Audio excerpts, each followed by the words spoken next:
Radio Lounge, Roll the Bartender Show. Welcome to the February 23rd edition on your Tuesday nights. I am Bull, 25 feet below ground, trying to survive in this corona-filled world that we live in. A bunch of zombies walking around.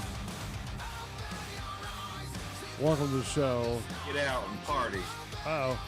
Mark the Bartender is live with us, too, via satellite. Hopefully the satellites are aligned and we got them. You good, my friend? Yeah, man. Yeah, okay. All right, I heard you yelling there for a minute. I was like, oh, here we go. So sorry, I was watching YouTube on the smart TV just to make sure we were sounding okay. Yeah, it's going to look a little different because there's something happened. When we did the Sunday show, something happened. I don't know what happened, to be honest with you. It's in some sort of 360 view, and I saw where it said look, and there was arrows going around. And shit. Yeah, so I haven't had a chance yesterday or today to kind of look at it, but what I'm going to do is once we get done with this show, I'm going to heavily figure out what is going on with that. Get to the bottom of it, dude. Yeah, because it's not a good look, and I don't know what's going on with it. It's kind of freaking me out. Man, I'm burping wildfire. Oh, yeah? Did you make a, Mark the Bartender special over there? I mean, I got a cocktail, man, but I went over to Dad's house for dinner. He made this new recipe or some kind of, this Mexican, it was like a pork Veracruz. Uh-huh. And it was chunks of pork with stewed tomatoes and onions and fresh green olives sliced up with chilies in it and shit. Okay. Sounds phenomenal. It was pretty damn good, man, but I'm burping wildfire right now. Is it really? Really spicy? Yeah. Huh? Really spicy? Not really. It could actually probably use it would have been perfect for you. I probably would have. Sounds good. It was there was just enough natural heat to it, but it could have used a fucking pepper in there. Nice little pepper. Yeah, Dad's got so what's the name of that company that makes all the pickles, man? With the green top on the jar. Oh man. No. I want to say Oscar Mayer, but it's not Oscar Mayer. But it's it's not. But it's that company, man. Yeah. That makes all the different kinds of pickles. They're all when you go to Publix, they all got the little green top on the jar. Vlasic, is that what it's called?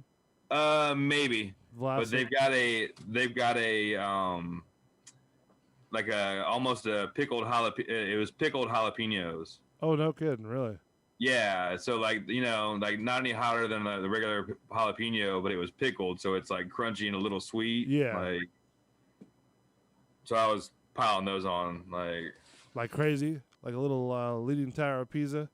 No, not that bad, man. But those things are amazing on burgers, man. Are they really? Yeah, dude.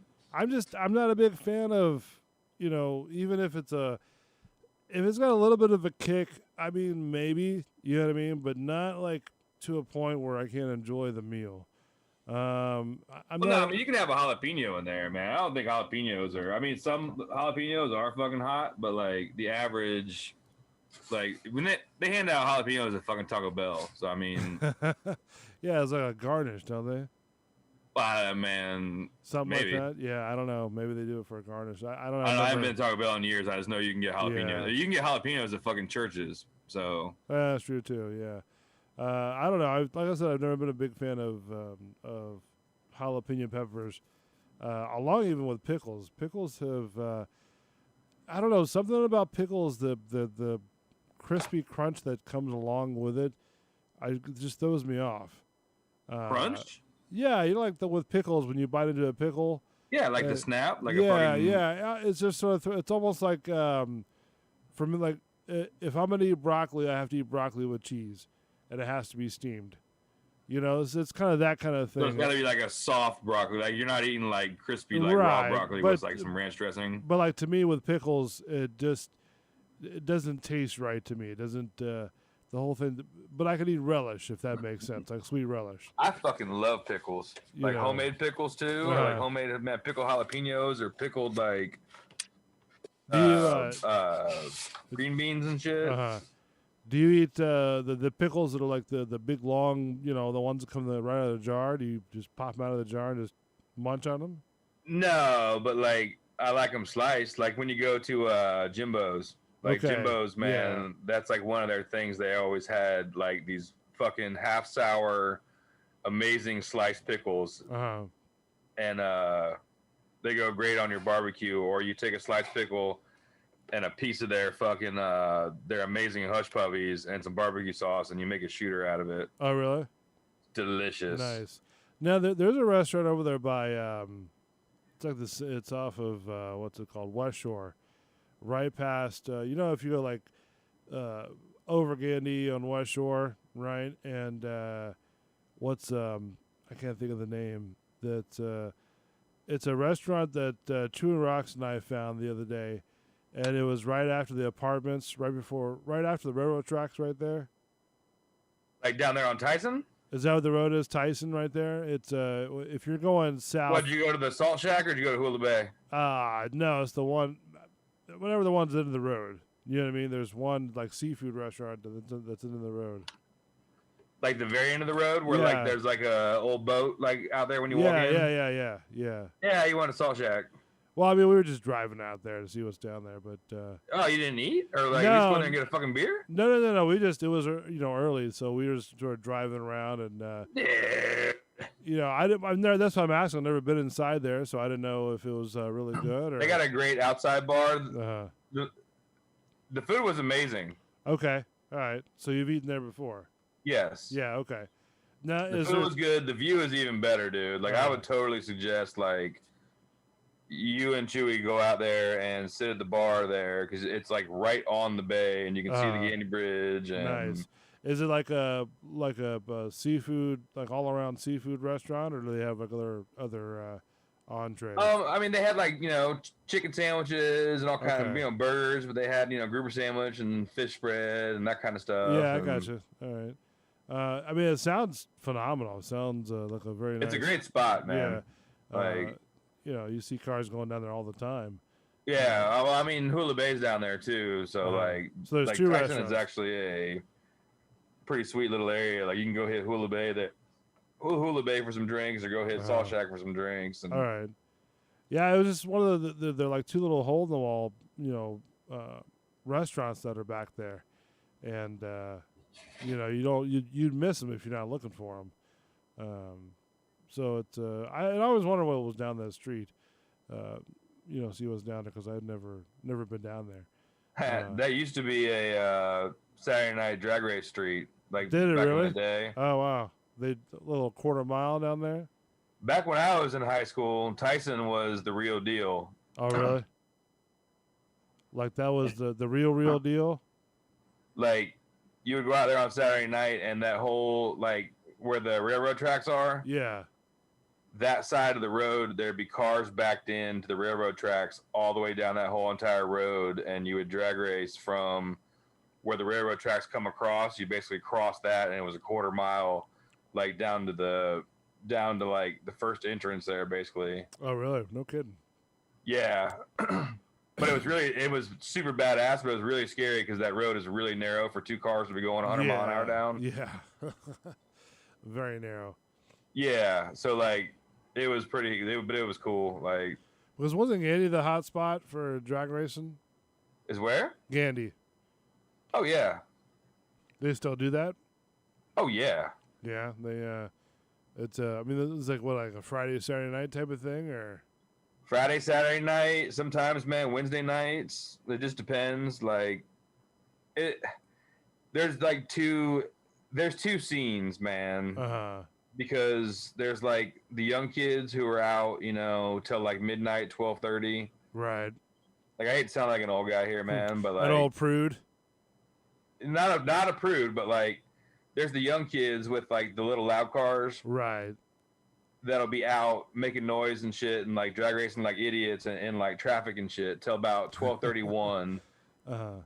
And then after that, there's like a little lull kind of, and then like the old folks come out with like the real cars. Oh, really? Little supercars and yeah, like shit that you might have to bring out there on an actual trailer. No kidding. Oh, really? No kidding. Wow. So what? Yeah, what's like what? Badass, like some real shit. Like, so why don't they transfer that thing to like Sunshine Speedway out there? To where it's a little bit easier. I mean, they do go to the drag strip sometimes, but the drag strip's only an 1/8 mile, and there's rules of the drag strip. Oh, okay.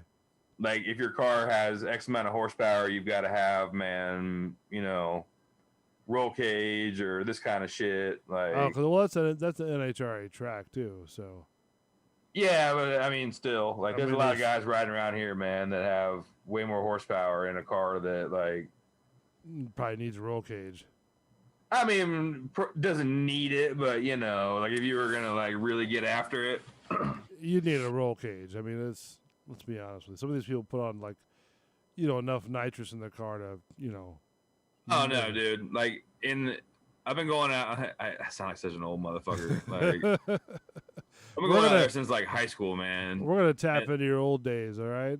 Like I'm talking like 94, 95, like shit. Okay. When you're stopping the yard, I've seen cars go out there that were like real like shit you see on TV, like tubbed out. Right. Okay. Fucking like supercharged, like shit sticking out from the hood 2 feet high, like little muscle car type of, No, like real shit, like 2,000 horsepower, man. Like people are putting out traction compound on the asphalt before they take off. Like no kidding. Okay. All right. To make it hook up, like real shit. And dudes with like $5,000, $10,000, like just putting down all kinds of money. Yeah, like man, that's when you stay out late and you get to see some shit like that. You're gonna be like, damn, like really? This little underworld that's over here. I mean, are people still like playing for pinks? Is that they still do that?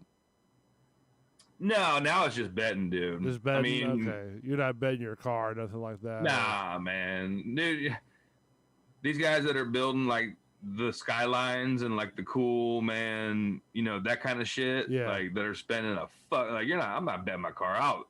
I'll bet you $5,000, but I'm not gonna bet you fucking my $100,000 worth of hot rod. Like that's a lot of money to be throwing down if you lose the race. I mean the average. I mean, I've seen people run for pinks before back in the day. Like now that shit got real fucking serious. Like, but what would you do if you just per se? Because I've only been through like the drag scene, the national drag scene, the dragster scene type of thing, like all the tracks and everything. Yeah. So like if you're given, and I'm sort of referencing like Fast and Furious. I know it's a kind of a bad reference, but yeah. But if you're racing for pinks, right, and you go here's my car, here's my pink, I'll race you quarter mile, whatever you're doing, and you don't win. And if you don't give away your car, what happens then? Do they come down and sort of like start blasting your house for the car? No, you're gonna get your ass beat probably.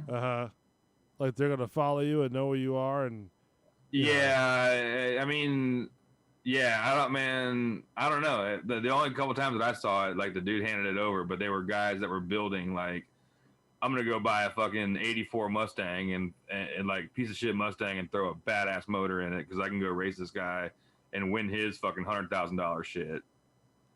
And then take his shit home and say, "Sorry about your luck, kid." Pack sand. Yeah. Like I'm a man. Like I might have like 15 grand in this car and fucking 10 grand of it is motor. Like, are you talking about like the muscle car from Fast and the Furious or? No, I'm talking about like an old ass, like buying like a fucking old like Mustang, like an 80s Mustang, like an early 80s Mustang, or like an old 70s Camaro, or like an 80s Camaro IROC and like putting a giant motor in it. Oh, okay, I got you. Yeah, like just really decking it out. It's cheap, but it hauls ass, and I'm gonna go race your shit that's all pretty and fucking worth a lot of money and make you look like a fool. Yeah, and take your shit home. And now, like, not only do I have a car that's like I have 20 grand in, 30 grand in, I have your car that's 100 grand worth of car. Yeah, Like, I got you. I mean, I didn't know how serious they took it. Like, if they followed you. I mean, a lot of that shit's mainly TV shit, dude. Like, all of the fucking races that I've been to, like, over the years, they're betting cash, man. Oh, I'm sure they are. Yeah. What's the big hot rod show you see on Discovery now? Well, there's all those like the fastest car in the South and all that silly shit. But like, I'm talking about the ones that you actually see them racing on the street. Which I know it's a reality show. I know it's all fake, but I can't remember what it's called. But it's some sort of dragster show that they have on there to where you actually see them like racing on the streets, and they have a whole bunch of crowds, and it's almost like Fast and the Furious, but in reality show form. It's street racing, man, right. But it's street racing with like Discovery Channel TV right. on there. So you got a bunch of lawyers that are out there going, "Oh yeah, we can do this legally." I mean, I bet, man. Besides like going to the track on Wednesday nights or like Friday nights for like test and tune, like test and tune nights, there's a lot of betting going on. Oh really? Okay. All right. Yeah, because it's all just like basically pull up and go, man. Like there's no like, oh, you get a head start because your car's smaller than me. Right. Like, just go. Why don't we go? Yeah, so like there's a lot of betting on that, and like there's a lot of bikes there, man. So like guys are always betting on bikes. Yeah, I've seen those. I mean, like speaking of like the national scene, I've seen those guys with the dragsters, right? Where they're sitting there and they come off the track, and they pull the dragster into the pit, right? Those not the funny cars, but I'm talking about the rail ones. You know, like the real top fuel ones. The top fuel alcohol cars. But when they pull those cars off the track, their teams are like just ripping out that motor left and right. Yeah, you tear apart the whole motor in like half an hour. Like it's almost like a dance, the way they got this. They got one guy doing this thing, he pulls out. You got the other guy coming in doing that thing. He gets his thing done. I mean, everybody has their own little deal. And, and I was talking to a couple guys, and we pull it apart like 2 or 3 times, and clean every part before each race, and then put it all back together within probably about 20 minutes or so. Because he said there wasn't a whole lot of stuff really involved with the engine. I mean it's pretty open, it's pretty big, just a couple screws here and there. I mean, you don't have to take off body work or any of that shit. The motor's right there. It's just stripping apart. Like the top part comes off with the supercharger and the carburetors. And like he said that with a couple screws, they could take off the whole engine if they really wanted to, and put a whole new one in there. Which again, I think it's drag racing ingenuity that you can just do that. Just pull out the whole thing and the coolest shit, man. There was so when you go down 41. Like past where like 22nd Street mixes into 41, like down south there, headed towards like the power plant. Yeah, I got you. There's a Wonder Bread like factory like store on like your left hand side of the road there, and you would take that left, and it was a straightaway for like 2 miles basically, and that was another spot. They called it the Bread Factory. Oh, really? Yeah, dude. And we would go out there, and there was a crew of like Jamaican guys, man, and they all had like Volkswagen GTIs and Corrados and like that kind of shit with superchargers, like 500 horsepower GTIs, and they would bet thousands of dollars with all these rednecks that were like down there, man, because you're down there like almost fucking Carney Town. Yeah, that's true. Yeah, I mean, I would see, dude, like, because I had my Scirocco, man, and like we'd go down there because they were all Volkswagen guys, so I would bring my shit down there, and like I wasn't racing anybody because I didn't have, man, my shit wasn't near as bad as these guys, like, but I would watch, man, betting like $2,000, $5,000, bam, and they were all like, man, Jamaican, like listening to like reggae all loud and shit, but they had these cars that were amazingly fast, like just screaming down the track. No, not even a track, man. This is real. Like it was almost like drag racing down like my road. Oh, see, that's crazy right there. I mean, I think it'd be great to do in the sea, but that's. It was a little bit what it'd be like drag racing, maybe down MacDill. Right. Yeah, because that's a 4-lane road, isn't it? It's a 2-lane road, 2-lane road, but okay. like this road was like a 2-lane road, but it was a narrow 2-lane road. Like there was enough room for like 2 cars, but it was tight. Like that's crazy. but it was straight as shit, and there was nobody out there because there was like some factory at the end of the road that like the occasional semi truck would come out there at night. So if somebody had an accident doing that, like what would be the? I mean, I'm assuming somebody would sit out there and make sure the person was all right. Not just everybody just leave. Oh no, everybody's people would like check on them and shit. Right. But like a lot of people would haul ass and just but like as soon as that shit would happen, they would call the cops and everything. Like, dude, somebody call the cops and somebody and then just haul ass and say sorry. Yeah, or sorry, people would sit there. Dude, I was out there at Gandy one night and some dude was like wheeling his street bike going down Gandy and like lost control and basically wheelied into the back of like a GT Mustang that the ones that had like the like long backs on them. Yeah. And like put the bike through the back window, man, and like everybody just sat there. I mean, everybody helped him and shit, but like nobody was like, "Oh shit, we need to haul ass." Like, man, like all the cops showed up and there's still like 200 cars there and bikes and everything. And now, what would the cops say? I mean, what would you do? Like, in that sort of situation, do you attend the person who was involved in the accident, or do you? Oh yeah, I mean, well, the ambulance showed up and dealt with the guy and shit. I mean, he was pretty fucked up. Like the car, I mean, the guy in the car was. I don't even think that there was a dude in the car. I think he was standing. Everybody was hanging out, and like the guy hit like, this car like perfectly. And well, I mean, even as a cop, I mean, do you well, you're looking for witnesses and shit, and I mean, everybody was on the same page. Like this guy was a jackass and lost control trying to wheelie. Like, right, so he wasn't gonna be like Mr. Johnny Hoorah cop and just start busting people after he. Nah, man. I mean, everybody out there was just like, like, dude, we're just out here hanging out, having a car show, but like that was the whole thing about like Gandy back in the day. Like, yeah, there was drag racing, but it was just a giant car show. Like, yeah. I just happened to be on the beach. I've been to a whole bunch of car shows growing up, and I've been to so many of them that it's like they're nice to see, but I don't feel like it's not my cup of tea anymore. To go see I mean, don't get me wrong, I like seeing the old cars, and I'd go to one if there was one available. But when you get dragged to something for most of your life, to car show after car show after car show after car show, it gets a little. It gets a little sour after a while, I mean, going to bike night is pretty much like going to a car show. But it's just like a bike show, basically. Like, well, I mean, I don't mind looking at the cars, but I'm not going to sit there and like Google and oogle and oh my god, that's such a sweet, No, I mean, I've been to a lot of car shows, and I mean, you see all kinds of shit, but like out of like the 100 cars you'll see, there's probably 10 of them that I'm like, damn, that's really like different or cool or in like, cause I'm weird, man. I still love like fucking hatchbacks and like little British cars and like shit like that. Like, see, I'm into the old like T-buckets, little hot rods. Yeah, I mean, I dig those too. I just, man, like when you've seen fucking 10, 23 fucking bucket roasters. Yeah, you see them all. They're all kind of the same. They're not all the same, but like it really takes something to wow you. Yeah. But like if you walk up and there's like a perfect '87 Buick Grand National, like, oh yeah, that's like, oh shit, that's something you don't see every day. Like that's pretty fucking pretty. Like, yeah, exactly. Or like somebody with a gangster ass Mini Cooper, like an old one. Like I fucking love those things. I don't know if you remember, but over there in do you ever venture out in Brandon every now and then when you were a kid? Like Brandon. I mean, here and there, man. Yeah. Well, there used to be a car show over there off of 60 and where the old Kmart used to be.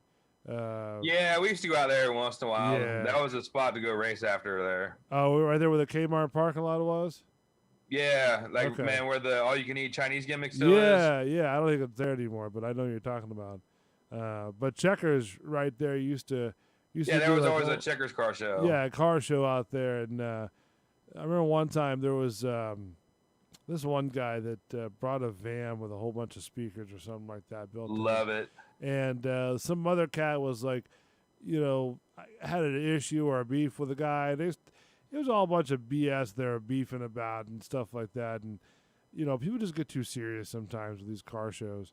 And well, I mean, if like one asshole shows up with a fucking rape van with 18 fucking 12-inch speakers in it, like, yeah, that's kind of like overpowering. Yeah, I mean, it's, people are just trying to have fun. And you shouldn't have that shit cranked up all the way. Like, yes, you have it, but like, don't be that asshole. Yeah.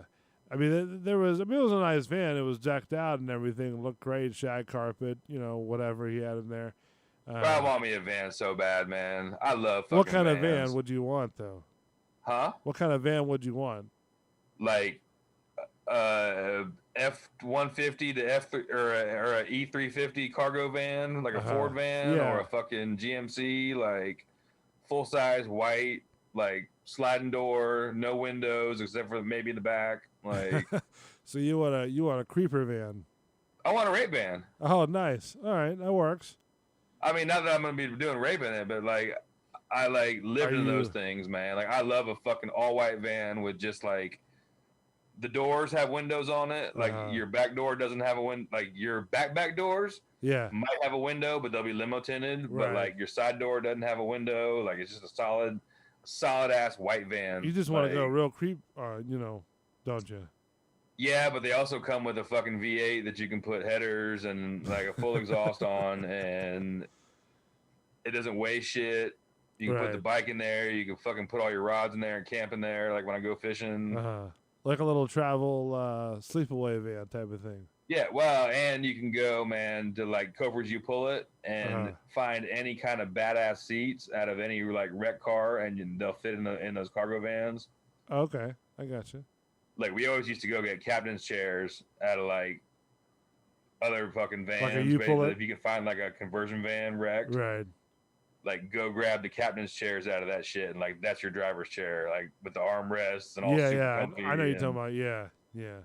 I've always liked the Mr.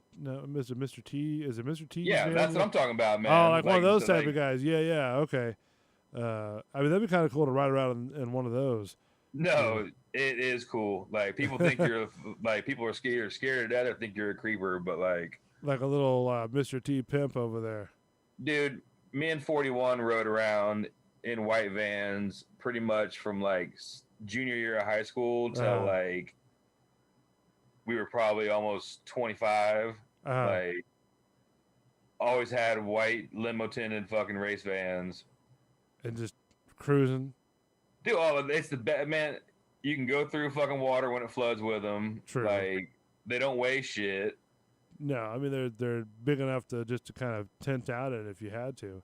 Oh man, put 2 12s in it. You can fit 2 motorcycles, a pressure washer, a toolbox, and 2 bunk beds in it. All the same time. All the same time, or you can have nothing in it and it hauls nuts because it's a fucking V8. What's now? If you're camping out in one of those things, do you leave the air on type of deal or no? I mean, it depends. Most places we were going, it was up north, so it would be cold at night, so you were good. You wouldn't sleep out in the van or nothing like that, or? Well, I mean, you might roll down and crack the windows, man. Like, or we had a fucking generator where you would just run like a fan. Oh, nice. That way you don't get too hot. Yeah, but then vans get cold. If it's anywhere like below like 75, you'll be nice and chilly at night. Like, that's nice. It's might be my next vehicle is a van like that. Nah, man, like that shit'll pull the boat. It'll put all my bikes in the back. Like, I don't know if it'll pull my production trailer though. It might. It's kind of heavy. You'd be surprised, man. That true. Dude, fucking Ford makes the badass, man. They make like a 250 or a 350 van that's 4-wheel drive and diesel. Oh wow. They're gangster, man. You see there's a couple of them riding around here that are like jacked up with mutters. No kidding. Like looks like a fucking like going across Africa, like 4-wheel drive van. Or those little Trailblazer Humvee type things. Oh, dude, no, like a full-on, like, I would take this bitch, like, mudding, and it's got, like, racks on top with the lights and everything. Wow, that's really decked out right there. Yeah, they're bitching. Van talk, dude, van talk. All right, let's take a break. When we come back, we're going to talk about Tiger Woods. I guess he got into an accident, Yeah, man. I hope he's all right. We're gonna talk about Tiger Woods, but we're gonna talk about, man, fucked up news channels that just report fucked up shit. And then also there's a water plant, I think, that got hacked into. The Oldsmar plant. The yeah. Oldsmar plant got hacked into, and we'll get the inside Iggy on that as well. Don't go away. Bull and the Bartender Show. Be back in a minute.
take a hit, shoot me down, shoot me down. I won't ever hit the ground, playing dead I'll never do. Gotta keep an eye on you. Patience is wearing thin, paper thin, promises broke again. What a sin, but it only feeds my energy. So don't expect no sympathy. Smoke, fire, it's all going up. Don't you know I ain't afraid to shed a little blood? Smoke, fire, flares are going up, flares are going up.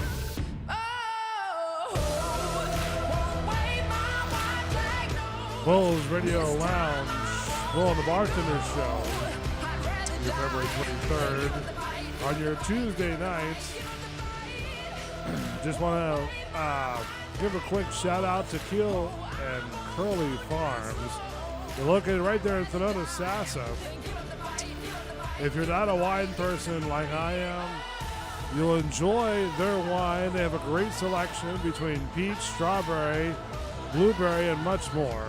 You can always pick up some fine food along with your wine. You can pick up all kinds of different wines from different flavors. You could do like a ale, beers. You could do a wine tasting, a tour, all right there. They've got a huge facility right there off of I-4. It's called Keel Farms. Go to keelandcurly.com for all your merch, everything you need from t-shirts to koozies to, bottle openers. They've got it right there. They've got, gift cards, everything. They even do special events with concerts and people coming in and singing and making your night all special and all that stuff like that. So just go to keelfarms.com. See what their schedule is. Go make an appointment and check them out. I'm drinking peach right now.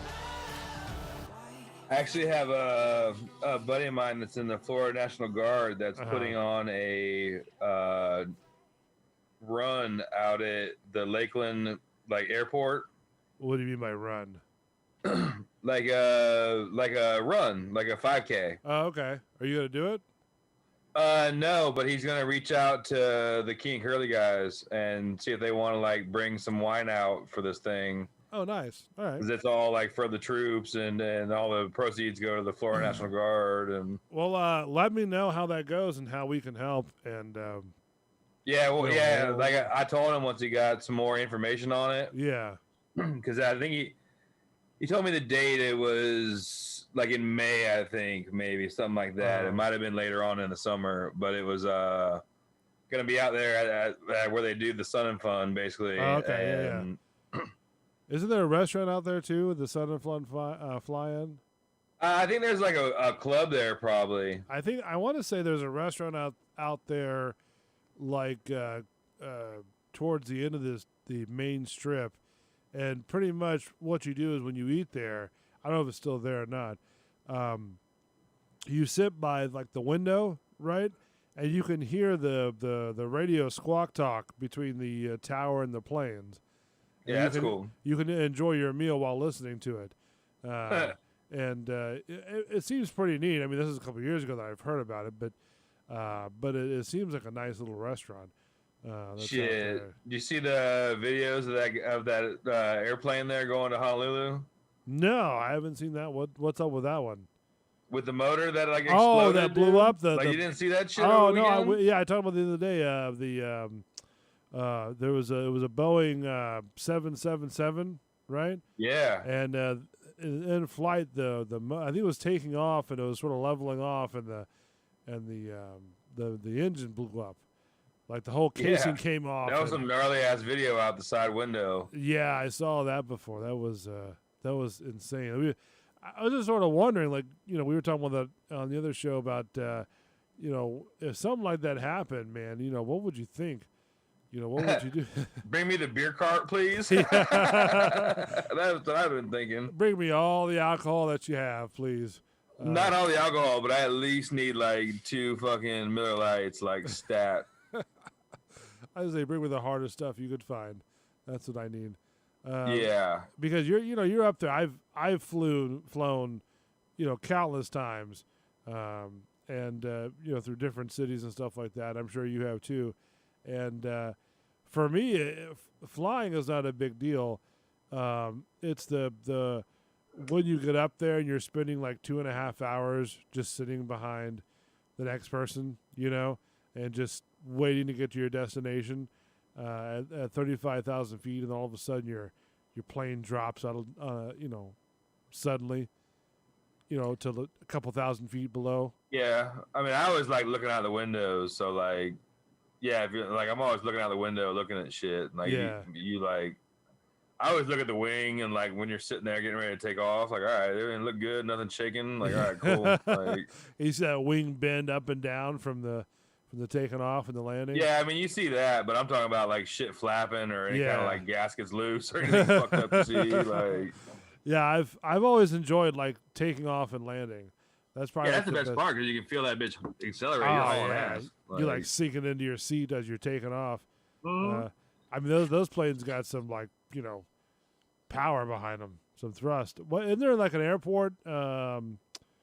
What's it in the? I can't remember where it's a very big travel vacation destination, but it's basically the airport. It's right next to the road and right next to the beach. They're in the Bahamas or Virgin Islands, or whatever it is. So they're out there. They're like holding on to the fence while this plane is at full thrust, and blowing them out into the water. But I know like when you take off, you have to like take off and then sort of bank at like 90 degrees to miss the mountains. Yeah, you got to get the fuck out. That's how it was leaving Mexico City. Was like, it really? You like climb out of there because there's mountains all the way around. Yeah. Like, imagine being a pilot with that one. Yeah, fuck it, man. That's why you got that much horsepower. That's true. Yeah. I mean, I know some of these airports, like Nepal. You ever seen videos of Nepal airport? Yeah. Where it's you're coming in like on the side of a mountain basically, and there's only one airstrip in and one airstrip out, and you've got to wait to come in because you're at a certain elevation, and it's pretty rough. It's pretty scary. They land pretty big planes there because a lot of people who land there like to go to the Everest and they want to climb Everest. Yeah. Would you do that? Would you climb Everest? No, I'm cool, man. You would want to. Saw that, man. There was like 3 guys that just died on K2 like Did they last really? week. Oh man. Well, they just couldn't do it, or they couldn't find them. Like they like came up missing, and they still haven't found them yet, and they called it off. That's what happens. Like when you're climbing Everest, if you fall down or you can't make it anymore, they won't save you. Especially like when you get like in the dead zone, right? They'll leave you there pretty much, because if they're using their oxygen to get to you and help you, and if you go down and you can't do it no more, then they're putting their own life at risk. Yeah, no, I'm cool, man. Like I've done some fucking climbing. Like I'm good. You're done? You don't want to do any more? Well, I mean, I know my limits, man. Everest is not on your list? Yeah, no. I'd do it. If I had the money and the time, I'd do it. Fuck. It's not that, man. You gotta have the time to like train for that shit. You're just not gonna I'm gonna get on a plane and go to like Everest. And some people actually do that too. Yeah, those are the ones that end up dead. You get people who like will spend all this kind of money to go, do this expedition, and you gotta like train for that shit a little bit. Like you can't just like, I'm gonna go do this. I'd do it. I'd have fun with it. See what happens. I don't know how far I'd make it, but I'd go do it. Yeah, nah. Like I'll go do graveyard fields up there in fucking North Carolina. Like, graveyard fields, some shit like that. Like I'm good. What would you do with graveyard fields? Like what does that entail? It's just it's a spot off the Parkway, like up there outside Maggie Valley. Uh-huh. And it's all these giant rocks, and in the wintertime, it looks like a fucking old graveyard. No kidding. I didn't know that. But there's like a cool, man. It's a couple miles like there and back to like the top of the waterfall kind of thing. Okay. I got you. Have you been to Stone Mountain, Georgia? Yeah. Yeah. Do you like that up there? Do you like that little park? Yeah. Yeah. I mean, it's okay. I mean, it's been years since I've been up there. Yeah, I mean that's probably, I mean that's pretty much out, not like outside of Atlanta. There's like, Well, do they still do like the little nighttime show and all that stuff too, or? I know they used to. I don't know, man. You never know with all this stupid ass cancel shit if they Yeah. if they're. Is that- I know there was people that were actually like trying to get it fucking boycotted and stuff, What, like Stone Mountain, 'cause really? it was, you know, Why are they boycotting it? because it's southern. Oh, like what are you gonna do? I mean, how are you gonna boycott a giant rock with pictures of Southern people engraved on it? How are you gonna boycott that? Because man, those people probably owned a slave, so they're gonna fucking Okay, well boycott that's it. but that's no offense, but that's part of history. Yeah. You can't erase history. I mean, unfortunately, you can't erase history. Well, I mean, they're doing it. You seen that shit about the Muppets? Yeah, I saw that where Disney had to put a disclaimer out there because of some of the stuff because on it's there. man, like, yeah, but like look at like how much like Pirates of the Caribbean and the fucking, man, what was the original one with the redneck bears and the fucking racist ass, like, man, what do you call it? Song of the South? Right. Well, my thing is that, all right, well, yeah, it's probably in our time, it's not the best thing to do, but back then, you know, it was a different time. You know, it was a different way of thinking. You know what I mean? Nothing like it was. I mean, I'm not saying that it was. Not that it's right, but like. Right, but I mean, it was a. You know, in the 80s and the 90s, you know, you weren't thinking about all this, you know, racial tension and stuff Dude, like Song that. of the South was from like the 50s, 60s. No, but I'm saying back, you know, growing up back then, you didn't think about all that stuff. You know. Yeah. You know, you didn't have. You know, you didn't have to put disclaimers on the Muppets back then because you thought it was funny because it was a gimmick, it was a work, it was entertainment. It's puppets, man. Yeah, I like mean, with these shows, yeah, I don't know. I have to I put don't know, man. It's a slippery slope, dude. Once you start, man. Well, I think a lot of it has to do with nowadays that you know, parents can't explain to their kids that, you know, most of the stuff is just it's not like, oh my God, it's so scary, you're gonna get nightmares. You know, when I was, you know, a kid's age, my mom would be like, "You got nightmares? Oh, okay, no worries. You know, it's all right, no big deal. Now go back to bed. You'll be Well, all right." nightmares is one thing, but like, I mean, most parents like. Okay, but let me ask you this: Would you see somebody letting their kid watch Friday the 13th or Freddy Krueger, and this time of day without their parents going, you know, you're okay, little Johnny, you'll be all right. You don't have to watch that. It's okay. It's too scary for you. I understand that. You Shit, know, that's man. Yeah, we'd be watching it. I think Saw and that stuff is way more scary than like Friday the 13th. Right, like, but I'm just saying those are your classic horror movies, is, you know, those type of things. Yeah, I mean, you know, most time, like, if you, like, even nowadays, if you sit down and like watch like Jason or any of those, man, or even like Hellraiser, like it's still not scary, but you're like, man, there's some funny shit in here. Yeah, it is. Like what was it, Freddy Krueger, the Freddy versus Jason one? Yeah, but like if you sit down and watch like House of a Thousand Corpses, like that's like way more like there's not really too much, like it's hard to find fun. I mean, there's funny shit in there, but it's like put in there to be funny. It's not like these are funny ass effects, and like they make me laugh, even though there's like blood squirting out of somebody's fucking chest. Like you can tell it's fucking jelly. And that's the problem. It's like, you know, nowadays parents just want to be friends with their kids, and it's like that's understandable. That's cool if that's the way you want to do it.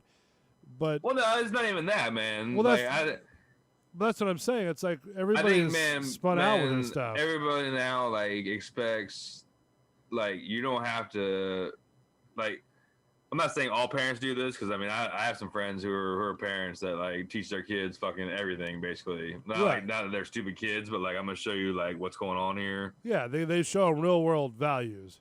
Yeah, but there's also like a whole bunch of parents that like basically like want like schools or like teaching aids to like teach their kids shit, not so much fucking like themselves having to explain actual like and that's the thing. It's like the teachers, and really the teachers' aides are, teaching them as much as they can. Well, but it shouldn't. Teachers and teachers' aides shouldn't have to teach you about fucking horror movies and shit. Well, no. I'm talking about or explaining Muppets to you. Like if you really actually need that's up to Muppets the parents. I mean, I was trying to think about what kind of racist shit was Muppets back in the day, and Well, one of them was there was a guy who was singing in front of a rebel flag on one of the shows. On one episode. Yeah, all right, that's fucking okay, man. What do you mean by it'd be one thing if it was a reoccurring character. No, I think it was just a guest spot. You know how they have guest spots on there. Yeah, but it would have been Willie Nelson. He might have had a fucking rebel flag on his fucking guitar strap or something. But it was a different time back then too. Like I said, nowadays people are more sensitive to the shirt that's red, or whatever the case may be. People are just too sensitive right now. Oh, totally. And that's the whole point. Is that you can't sit there and like for example, if you tell somebody "you people," right? They may think, "Well, what do you mean by you people?" Well, nothing. I was just saying you people. I mean, that's almost kind of a joke now. As you a people, general, what do you mean, you people? Right, but that's what I'm saying. But it's still a real man. People get offended about anything, man. If you say it in a movie or a lyric or whatever, people are like, "Oh my God, you said you people," and I'm like, it's like, come on, just get over it. It's not a big deal. Are you really going to lose sleep over? I even said this at the beginning when they did the whole taking away of all of the history figures and stuff like that. I'm like, is it really going to affect your life that if they take these statues away or not? What are you really losing sleep over this stuff? Is that where we come down to? Yeah, I don't know, man. That's a slippery. Everybody's got their own opinion of that shit. Well, yeah, and that's fine. But I mean, is it really? Like I said, is it really? Are you really losing sleep over something over that? Are you really suffering from? Yeah. I mean, at the risk of sounding whatever, if you weren't losing sleep over it the last 10 years, 15 years. Mm-hmm. Then don't all of a sudden you're like, man, this is super offensive. Well, it's like Stone Mountain, Georgia. It's like, all right, well, does it offend you that much? And do you see it? No, more than that, dude. Fuck that. What about But I'm just saying, in the sheer size of that facility, right? The big giant. No, dude. There was people that want to. What's the mountain with all the presidents up Mount there Rushmore. in North Dakota? Mount Rushmore. Yeah, there's people that want that shit chipped off. Yeah, are you? Does that really? I mean, do you wake up every day and see that? And go, oh my God, I'm so offended. All right, well, the Stone Mountain thing, I get, man, if you're not a lover of the South, then yeah, all right, that's one thing. But the Mount Rushmore thing, if you're wanting to carve up Mount Rushmore because the fucking president's back, come on, man. Well, it's the same. That's a whole nother But it's the same principle, no matter what mountain you're talking about or whatever. I mean, all right, man. It is kind of, but it's the same principle. Are you losing that much sleep over something that has? Well, no, it's one thing with the founding fucking presidents. It's another thing with a bunch of Confederate fucking dudes. But it's the same principle no matter how you classify it. If you classify it with presidents or rebel or Confederate forces, it's the same principle. You can't change history. History is there no matter what. Yeah, you can't change history. But I'm saying these are U.S. presidents, right? On one mountain, which is fucking a pretty fucking big deal. Well, of course. I mean, it's a symbol of our country. Yeah. So, but the Stone Mountain thing, Confederate guys, all right, that's. I'm not saying I'm not for chipping that shit off either, man. But I'm trying to look at the logic of the whole idea. Because, the whole thing is, man. Because if you're sitting there, like I said, if you're going to be that butthurt and that woken up by it, that you're not even getting any sleep. I mean, if you're really concerned about stuff like that, that you probably need to be concerned with something a little more tangible that you might be able to change. You know what I mean? Then okay. But if you're going to sit there and want to change Mount Rushmore and chip all that stuff off, I mean, come on. Well, no, it's not even change it. They're wanting to like get rid of it. That's what I'm saying. I mean, come on. There's more that's going on in our generation right now to be worried about than some sort of mountain that has, that you're never going to do anything about. You know what I mean? Like, you're never going to get up there and start carving away at Abraham Lincoln's face. I mean, it's just. I mean, all it takes is one asshole with a fucking stick of dynamite. But yeah. Well, even with that's not going to make any difference, I don't think. You know what I mean? I'd be surprised, but you think one stick of dynamite might make any significance of any of those things? You ever put a stick of dynamite down in some rocks? Yeah, but we're talking about solid rock over here. That's like. That's what I'm saying. Yeah. You never like put a stick of dynamite down in like a drilled hole in a solid rock? No. It goes bang. Well, obviously, I hope it would go bang. I mean, but it breaks like rocks off. Like you could fuck it up. Like you couldn't like. You're not gonna blow the whole face off with one stick, but you could definitely like blow a fucking eyeball or an eyelid off, where you're like, damn, that bitch looks all fucked up now. And who's carrying sticks of dynamite? It's like it's a movie. Shit, you can buy that shit. Stump remover, man. A stump remover. I mean, for real, it's fucking stump remover, man. Is that what you use for a stump remover? Is a stick of dynamite? Yeah. So if I go to, man, you just blow that bitch up. If I go to Home Depot, tonight, and I go, hey, look, I want stump remover. They're gonna hand me a stick of dynamite. It'll usually be like a mix of some kind of like fucking gunpowder and something else. It's usually a powder, isn't it? Yeah. Yeah, they pour on top. I mean, they have a powder poison that's like a stump remover that like kills it, but they also have stump remover like you can stump remove. I never knew that. That's interesting. They just blow up the stump, huh? Yeah. Do they really have that? Yeah, dude. No way. Like, I mean, they used to. Like now, PC. I don't know. I mean, it's been a long time since you tried it. Since I bought stump remover, but. So you're saying stump remover? Okay. Like, how would you? It's like a hot. It's not a full gunpowder, and you would light the stump on fire. Boom. Really? Yeah. And they would actually like sell something like that? Yeah. No kidding. Like Home Depot would? I mean, not like it was more like camping stores and like know like a rural king, or not like rural king, but like feed stores and that kind of shit. I've never even heard of that before. Yeah, well, because your feet are clean. My feet are clean. You don't get out of the woods and get dirty footed, man. I used to, man. I used to be out in the woods when I was a kid. I was always out in the woods. Yeah, you get out there to the country stores, man. Yeah, you'll see some shit. I was always, camping. I mean, I used to set up tents at night, in the middle of the woods. Yeah, I don't really give a fuck about, man. I might be camping here in a couple weeks, maybe for one night. Like, yeah. I'm too spoiled right now to go camping. I know, this is only because fucking I don't have a man, like Dad got rid of his hunting cabin up at the property. I got you. But like what? I still have a spot basically where I can go, and like they have the showers and everything and a full kitchen, and then like you just have to like sleep in a fucking sleeping bag and like a tent.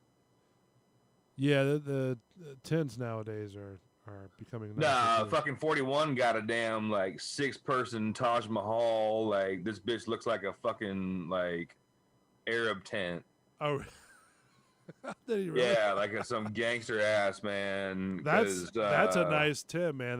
Those are nice. Those are better than what the 3 or 4 man tent that you'd normally be sleeping in. Yeah, this bitch has like separate wings and shit supposedly. Like I was like, get the fuck out of here. And he's like, yeah, like it's like an easy ass up tent, but it's a fucking 6-person like man. It's got different rooms in there.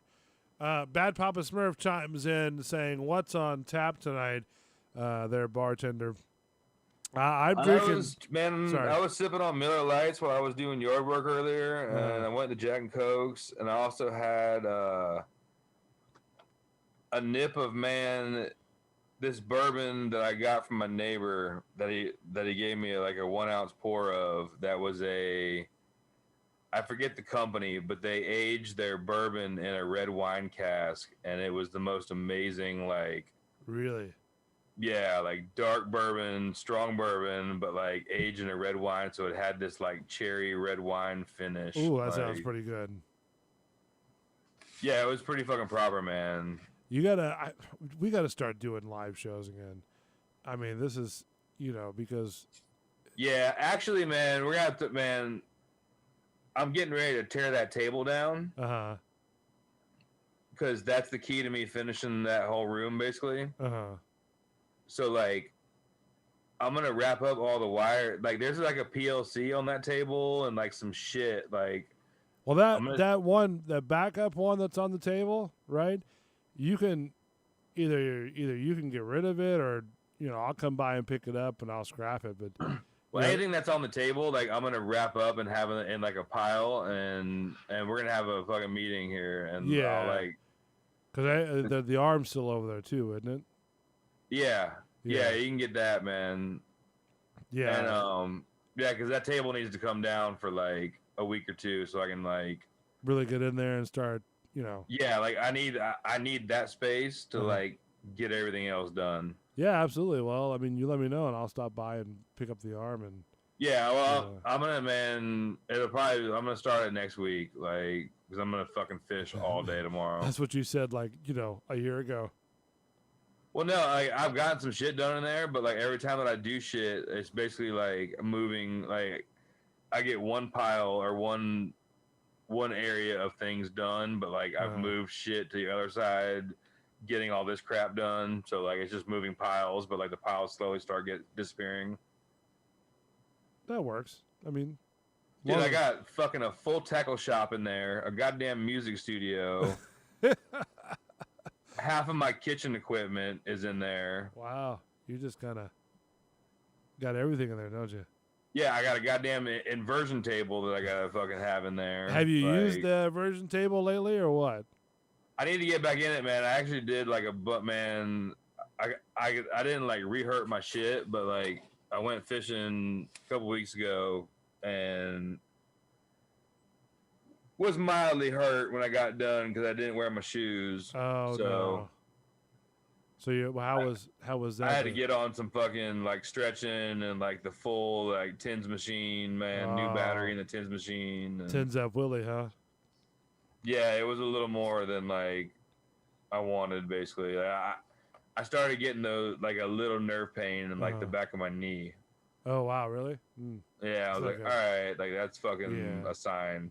Like, Bad Papa Smurf chimes back in saying, need to see some stilt and dirt bike action too. Yeah, we did tease the dirt bike deal, and we never came through with that. Man, do you have days off during the week? Yeah, I do. I have like Monday would probably be the best one. Like we need to go up to Bushnell and go ride go-karts. Go-karts at Bushnell? I mean, like what's up in Bushnell with go-karts? I mean, like Bushnell is the go-kart track. Oh, okay. All right. And they have go-karts you can like go like ride basically that are like pretty quick, man. Yeah. I mean that's cool. I mean, because I'd bring Wally over there and we'd get some good aerial footage. Well, no, you're gonna drive a goddamn go-kart. Well, that's what I'm saying. No, like, that's we're gonna go out there and like race. Like we're gonna go like run laps. That's what I'm saying. While on the off time or whatever, then I can get some like B footage of the whole track and the facility. I have to see if it's a day, man. If it's a day that like nobody's there, yeah, I can get my buddy to come up with his pit bike, and I'll bring my pit bike, and we could actually run like me and him could chase each other. Yeah, that'd be awesome. Because I've been wanting to go up there and start doing like track days during the week. Isn't there one over off of Hillsboro too? Isn't there like a BMX course or something like that? Or I mean, there's the Oldsmar shit way out there, but that's fucking like real BMX. There's you're not allowed there. to ride dirt bikes on there or go karts. Maybe it's right by the movie theater that's out there on Hillsboro. You know what movie theater? There's a movie theater like AMC or something like that, way down on Hillsboro, past the airport. On Hillsboro where? past the airport, past the split, where it splits off. Yeah, I don't know. There's You're not allowed to ride, man. Like, well, I know there's a dirt track. There's a dirt track.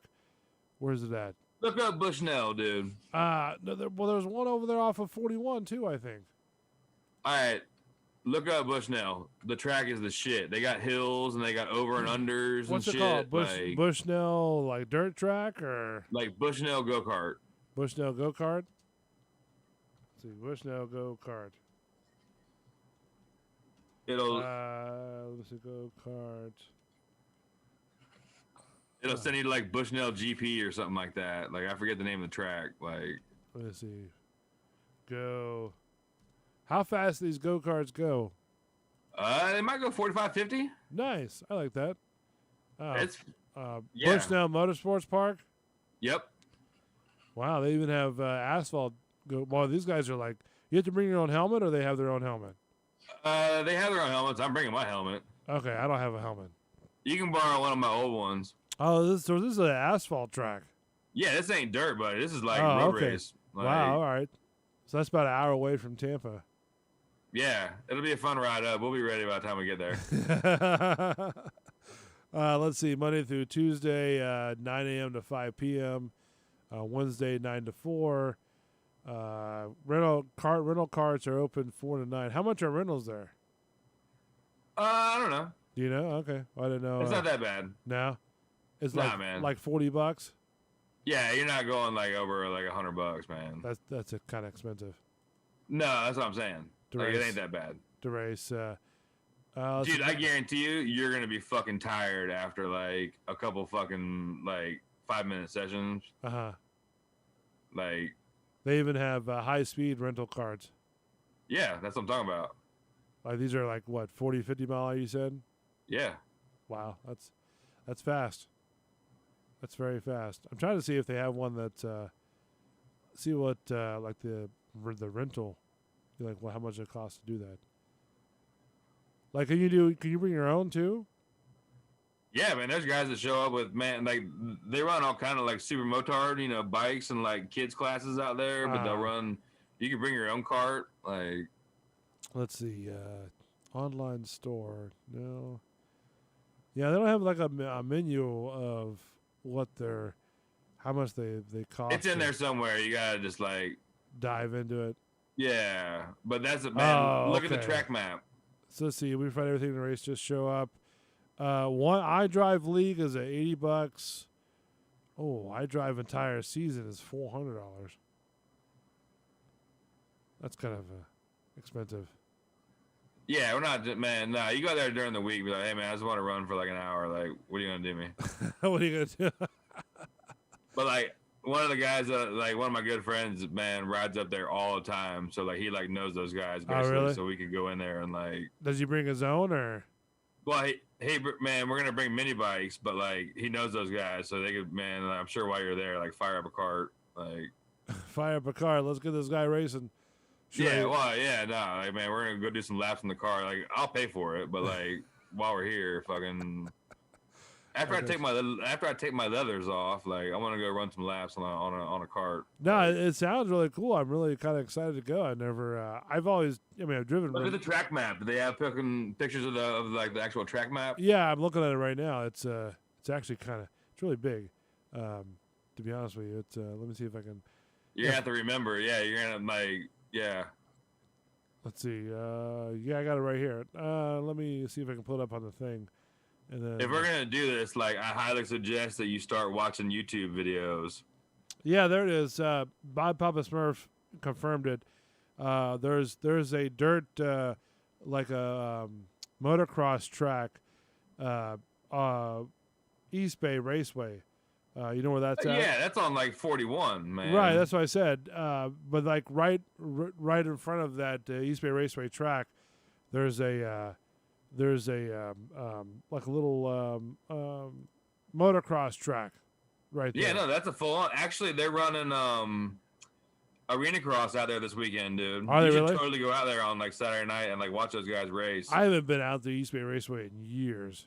To be honest with you. Take the little ones and fucking go party. Like these are the pro guys like that are gonna be out there. It's probably like $5 for kids to get in. Are they like the wing? What do you call it? No, this is dirt bikes, man. This is arena cross. Like you're going to the dirt bike track and watch guys like air out like 30-foot high fucking jumps. That's awesome. Yeah, so I got the track up on the live screen right now. I don't know how it looks on the freaking VR, but anyways, there's a live picture of the. We'll send a link onto our shit, man. Like, yeah. Dude, when we get done, or if you get bored, look up like the Bushnell on like YouTube. There's a ton of dudes hauling ass on mini bikes on that track, like, and you can actually kind of like see how the track goes and like kind of figure it out a little bit. I mean, it seems like really cool. I mean, I would probably want to, because I know there's one off of is it Florida? I know it's not the same thing, probably. Yeah, Malibu. Yeah, no, Malibu. That's not the same shit. No, okay. Like, what are they racing? Are they racing just regular? They're racing go-karts, but Malibu is so twisty and turny, dude, that you never get like any kind of speed. I didn't think it was still open, to be honest with you. Who knows with the COVID shit? Like, yeah, that place is. Every time I drove past it, it was sort of like Malibu was only cool because they had the sprint car track where they would put down the cornstarch. Oh, really? And you could slide the whole time, and that shit was fun as fuck. That's nice. All right, so Tiger Woods. Speaking of go-karts and crashes. Speaking of crashing shit. Yeah, Tiger Woods has been taken to the hospital with serious injuries to both legs after a car crash, which his vehicle was suffered major damage. So basically, I guess he had a car crash. And on the way to a shoot for the Discovery Channel this morning. Really? So a single vehicle rollover collision on the border of Rolling Hills Estates and Ranchero Palos Verdes at 7:12. Palos Verdes. Yeah. Tuesday today. The photos of the crash showed Woods badly damaged SUV at the bottom of the embankment and hilly terrain. So I wonder what happened. Like, what would cause him to do that? Some people said he was probably speeding because supposedly he was late to whatever he was doing. Okay. Woods has been driving a 2021 Genesis GV80. It's like a big high-rise vehicle. Is that what that is? Yeah, it's like a big SUV, like a fancy, like, big SUV. Northbound on Hawthorne Boulevard, when he drove into the center median and into the southbound lanes, he struck a tree, rolled the vehicle over several times, and basically the crash is under investigation still. So I guess it's a trouble spot, the specific stretch of roadway. It looked like a good stretch to me. You could probably haul ass on it, and maybe he was. It's a rental car. Okay. He was late. I'm not saying he was hauling ass, but more to the point, shit happens, man. Yeah. But because you're fucking Tiger Woods, like shit happens to him. Well, no, it just turns into a man. Like, you know how many people fucking run off the road and like crash shit, like and don't say nothing or nothing like that. Dude, I mean, I saw that car flip in front of me last week on I-4, man. I told you about that shit on the last show. Like, yeah, okay, all right. But that was just like Joe Blow, man. Like, it wasn't Tiger Woods, because it's Tiger Woods. Well, and of then, course, like, right. There was people talking about like, oh, he just had his back surgery. Was he fucked up on pain pills, or was he blah blah blah blah? I was like, dude, like there was certain like channels and shows that like, man, were like not like shitting on him, but like, oh, was he fucking this and that? And not like, man, like, damn, this guy just broke both his legs, dude, in a car crash. Like, so I wonder if that's gonna affect. Ooh, they saw the SUV. Yeah. Oh wow. See his golf bag like hanging out outside there and shit. Yeah. Like. Do you think one of the rescuer guys took one of his golf clubs? No, supposedly that was one of the things. Like, he was conscious, like in the crash when the guys showed up. And, like, he asked the first guy on scene, was like, call my manager, have him get my shit, basically. Oh, like, really? He was concerned about his golf clubs? Well, no, dude. I mean, dude, You know how much you could get for Tiger Woods' fucking golf Oh, bag? I'm sure. Yeah. Like with golf club, like so Tiger Woods' golf bag as he was going to go play golf. Like, You get a lot of money out of there, eBay. oh fuck eBay! That thing would never even see the light of day. That would be like an inside like sports memorabilia guy. Like, Oh, getting hundreds of thousands of dollars. oh bitch, that's 500 grand. No, for real, man. So yeah, he was transported to Harbor UCLA Medical Center by ambulance, where he was in serious condition as being treated for his injuries. Authorities say his injuries are not thought to be life-threatening. Woods was the only person involved in the vehicle at the time of the accident. So, but yeah, so I guess he broke both of his legs, and he suffered compound fractures. Yeah, which hopefully won't need pins, man, because that's when it gets shitty. Well, it says that usually leaves bones protruding from the skin and requires antibiotics to prevent infection. So basically, when he broke his legs, the bones came out of his skin. So I wouldn't doubt if he had some pins put in there. You know, to kind of get all that straightened out. But my thing is he going to be? I mean, would that affect his golfing? I mean, I'm sure, man. It's gonna take some fucking Because did he like ever rehab. did he ever come back from the last deal that he had, or no? What, he had just had back surgery. Like, man, they was trying to see because he's supposed to play the Masters like here in a couple months. Like, but I mean, has his career sort of came back since all the little troubles that he's had? yeah, I mean, he won the 2019 Masters, and then 2020 had COVID all fucked up, so nobody, I mean, they played, but it wasn't like. Yeah, you just don't hear about him anymore. Shit, anytime that bitch plays, you hear about him, dude. Well, I mean, I haven't heard of him in a while. Why? You don't watch fucking sports shit, like. Sorry, like you do? Yeah. I try to be like you, buddy. No, you don't want to be like me. I'm not a role model, dude. You are That's a role why model. I don't have kids, man. You are a role model. You're the perfect role model. I mean, I could be. I'm a good fucking uncle, man. Yeah, you are. So I mean, I taught my little goddaughter how to fucking fish properly and talk shit, and I don't know. Fishing for me is sort of. I don't mind it if I'm catching stuff, but if I'm not catching anything, and I'm out there for a couple hours, it just sort of like. She's determined though, man. That's the whole thing when you're when you're like a little kid, and like she's like caught fish, but now that like you're having to use like fake bait and not real bait. Right. Like she's getting into like the challenge of that. But are you talking about like the little rubber worms and lures? Yeah, or throwing jigs. Yeah, like she pretty good at throwing the worms and the jigs.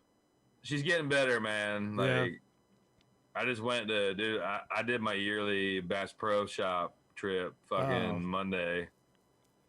Do you go to the one here or do you go to the one in Orlando? No, I got the one out here in Brandon. Okay. Like, did you go? It was a cool, man. Guess how much I spent? $1,000. No, get the fuck out of here. I don't know. I mean, I don't know what you bought. This is on fishing lures. Oh, just fishing lures. Just fishing. 30 or jig 40 bucks? heads and plastic bodies. About 30, 40 bucks, I guess. Try again. Did you buy a lot? Try again. Higher or lower? Come on. Higher? Yeah. All right, so let's say 60. Try again. 200? All right. It was like 120 something. Oh, okay. I mean, like you spent 100. Wait, hold on.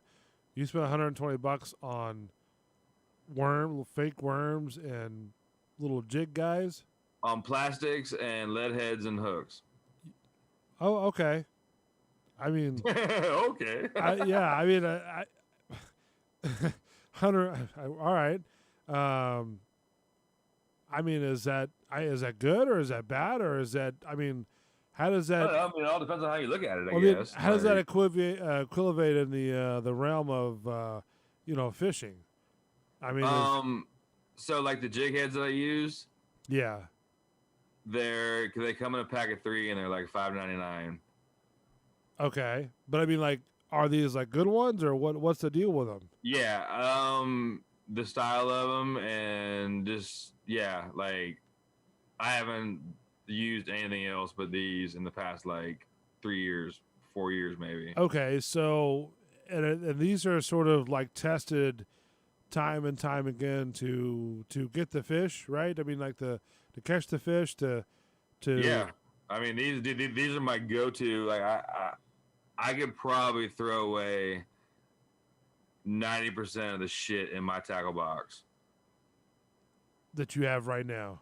that I have right now. Like all these fucking like hard plastic baits and stick baits and bullshit and this and that. And do you have it sort of like neatly organized as well to where you can find everything? oh yeah. All right. I mean, I have individual trays of like this one's lure, this one's fucking plastics, this one's this. Like that's but like I swear by this company, dude. Like these are my guys. I've used nothing but like 2 colors, one style of jig body, and one style of fucking jig heads for the last 4 years, and average like 7 to 10 snook every trip. Now, does it matter with the color of it, or does does the fish see color, or how does that work? I'm not sure, man. But I run like mullet color during the daytime and pearl white at night. Okay, so is it a preference for you or the fish? I don't know. I figure the white shows up better under the lights at night. Okay.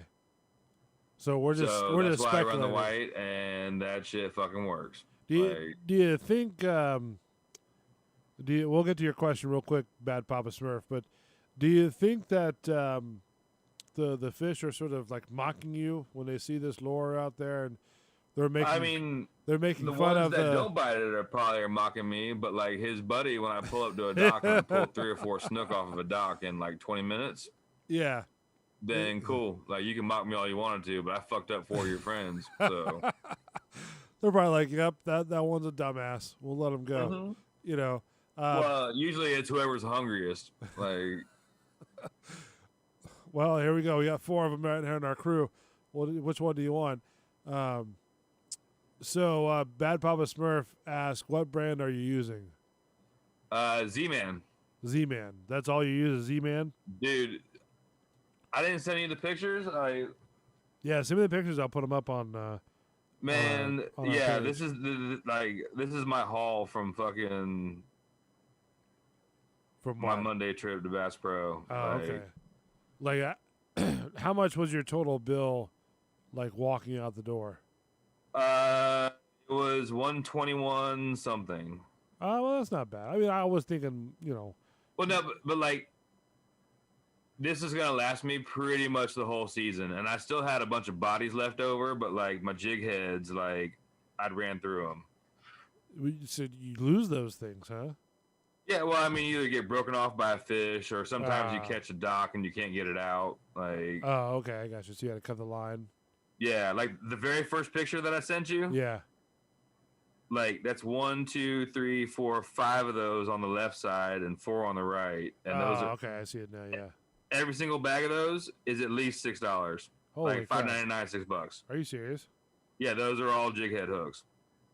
All right, that's wow. All right, but that's all I use, man. So that's all you use. That's your go-to thing. Yeah, those are my that's man. I'm telling you, like I could throw away. I think I have 2 or 3 top water lures that I use that are consistent, and those plastics, and that's pretty much it. So what you're telling me is all 3 of these rows that I'm seeing right now, that was $120 for all 3 of those? All 3 of those, or all 4 of those pictures? Yeah. That's $120. Holy crap. They're all $5. Dude, whatever it is there is $5. Wow. All right. That's a lot for I mean, I got a ton of shit.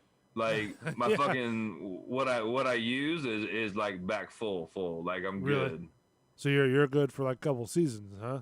No, I'm good till next year. I think from this same, like I usually get about the same. It's usually 120 to like 170 every year. Okay.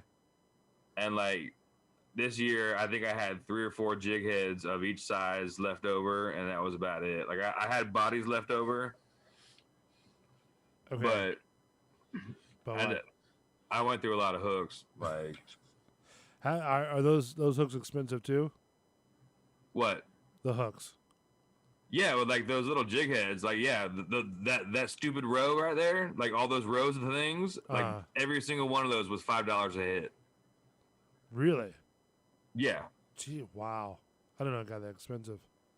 There was 5, I think there was like 5, 9, there might have been like 14, 15 of those times $5.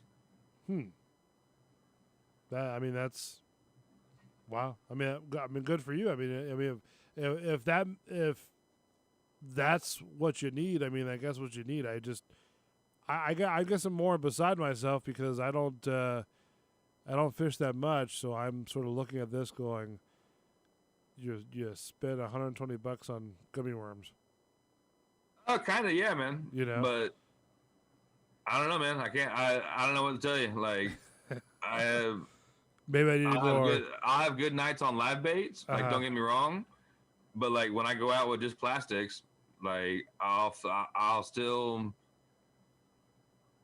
At minimum, it's gonna be 2 or 3 snook, maybe 6, 7 trout, like, and then some kind of other weird shit, like maybe a redfish or maybe like a fucking mangrove snapper, like something like that. Like tomorrow, I'm going cobia hunting, basically on like Bayshore. If anybody's driving down Bayshore and they see a fucking big guy in a little silver boat, like that's me, honk, and like don't call me an asshole, but be like, hey, and I'll wave back. Asshole. No, I get called that a lot, dude. There's motherfuckers that'll like cat call you and shit and call you a dick because you're out there on the water. I'm like, for what? What? I don't know why, man. I'm in the boat. I get fucking, hey, fuck you. Like, man, I mean, I understand that. Like, you're mad that you're fucking in a work truck and I'm on the boat drinking beer. Like, they'll be all right. But yeah, no, man, I get cat calls from Bayshore. Like, I don't know why people would do that. I mean, what's the I don't know why. You see me. I'm not a handsome man, dude. I'm big as fuck on the fucking front of a boat. Like, you're whistling at me, dude. Get the fuck out of here. I mean, maybe the guys on the work truck dig you. You know what I mean? I mean, all right, man, but you ain't gotta call me an asshole or like or like the FA, the right. I got you. That word. Maybe they're bonding with you. Yeah, I don't think so. Maybe that's where that's what they want to bond with you. They want to say, hey, they're crabby because I'm out on the boat. They are. They gotta go put up that telephone pole and you're out there fishing. But yeah, I'm gonna be hunting Bayshore tomorrow. Like I'm gonna make a run over to Davis Island and go dick around for like a couple minutes. But what time are you going over there? Like in the morning? I don't know, man. Just depends on when I get up. Like I'm not trying to go early because I need sunlight, and like high tide's not till like 2:30 in the afternoon. Oh, is it? Okay. So what time do you normally leave from there? I don't know. Maybe 10. 10. I gotta see when I'm waking up. I want that morning breeze to like die off, basically. Bad Papa Smurf says I'll take the long way home tomorrow. I was thinking the same thing. I was gonna take the long way home and kind of cat call you all day long with my my bullhorn over here. Yeah, man. I mean, you can fly freaking Wally out there, dude. Like, if I see that bitch, I'm gonna take a pee off the back of the boat. You can watch. Yeah, but I think it'll be gone by the time I get out there. So yeah, well, I mean, high tide's at like 2:30, so like I'm definitely gonna be out there like 2:33. Like usually I try to call it by like 5. By 5, yeah. It's do you get a lot of waves out there? I mean, a lot of weather or? Hopefully not, man. That's why I'm waiting like till after the morning breeze kind of like dies down. Okay. What's the worst weather you've been in since you've been fishing? In the mule or just on general, man? I mean, I've been in shit where like you couldn't see the other boats. Oh, really? Like just pure rain or just sort of like pure rain or fucking waves that were over 10 foot. Like you can't see like over the next wave. All right, well let me ask you this then. What would be like the worst like you were like, oh shit, I don't know about this. We may not survive this. Rain and lightning gets me worse than like big waves, and if it's sunny, like all right, man, as long as they're not like 30-footers and shit. Like, I don't. Could your mule survive over 30 foot? in the mule? No, dude. Hell no. Okay, so that No, would like the work biggest shit on like the mule I've been in was maybe like 2 foot. Like I'm good. Oh, really? That's No, what that's a goddamn John boat. That bitch ain't meant for like waves. Like that'll throw you off the boat, wouldn't it? no, I basically stood like because I stand when I run the boat. Like I got a tiller extension and a fucking grab bar and shit, so I can like stand up. Right. So basically, I'm like surfing a 14-foot John boat in like those waves. Like I'll try to get the wave angle where like you're not slapping them, you're kind of like crossing them, and you just basically surf them. Like I got you. Yeah, I know, because it comes down hard if you try to jump over the waves.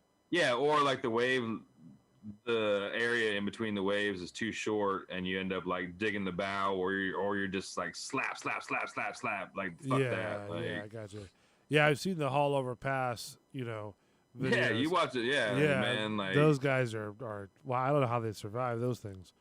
Shit, my brother's boat's in the shop right now. That bitch got 2 giant cracks in his fucking T-top frame. Oh, really? Oof. Yeah, like I don't know if it's from haul over or just general like fucking East Coast getting beat on. Like I bet you that'd be a pain in the ass to have to fix, like expense wise. He's actually fucking researching right now, man, trying to find somebody that'll do aluminum and like.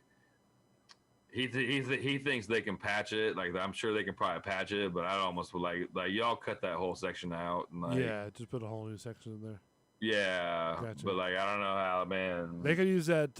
What's that stuff you see on TV? That safe patch or whatever it's called. Nah, you can't use that shit on aluminum, dude. There's fucking T-top and like there's a lot of weight on that thing. All your rods are up there, like getting a hole there quick. That'd actually be a really good. Statement to say, hey, we tested out your seal gimmick, right? Oh, some Flex Seal on the that Flex shit? Seal. Yeah, man, but I'm not putting my fucking... And your shit don't work. What's going on? Yeah, when the T-top comes off and you lose, man, 10 grand worth of rods, your radar shit, and you get hit with the T-top, like... Yeah, that would suck. Yeah, that really Flex Seal's not going to pay for that, so...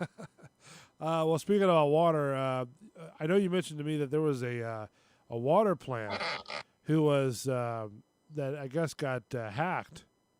Yeah, that was like a couple of weeks ago, man. The Oldsmar plant got hacked. And how big of a facility is this? I don't know what they put out per day, man. I don't think it's as big as Tampa. Like they might put out 20 million, something like that. Okay, like, is that 20 million? Like gallons of water, or yeah. Okay. No, I'm totally throwing ballpark figures out of my ass. They might be 50 million. Like, so they got hacked. I mean, what could they possibly steal? Like numbers of water per hour? No, they adjusted a chemical feed.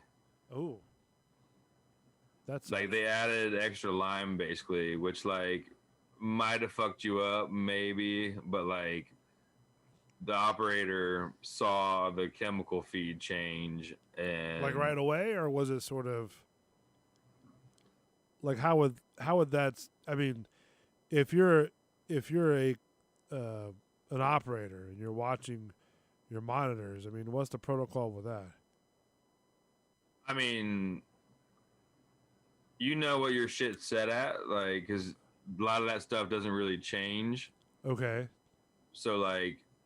It might go up like 0.5 or 0.5 per, up or down. Basically, you might have to adjust, but like you're not making like wholesale adjustments on it. Right. So when you're sitting there watching your telemetry, or sometimes there's alarms where like if the telemetry goes too high or low, like they'll set off an alarm basically. So whether the guy was watching it or an alarm went off, like you saw that. Like, say your pump's only feeding at 20%, and then all of a sudden that bitch goes to 100. Like, you're gonna see that. Like, well, I'm sure you are, but I mean, like that phone call that you make to the boss. Well, no, you're not even, dude. When that shit changes, you're not calling the boss. Like, you're dealing with that yourself. Like right now, like fuck calling the. I'm gonna call the boss when it's over with. Well, like, I know, but I mean, don't you got to call the boss like while you're doing it to figure out what's going on? Or I mean. No, you better make that change before like you're in fucking control.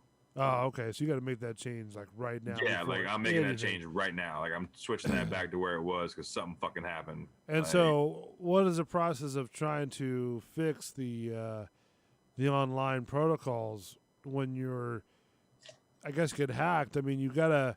well, I mean, you have to put up a better firewall. There's got to be more like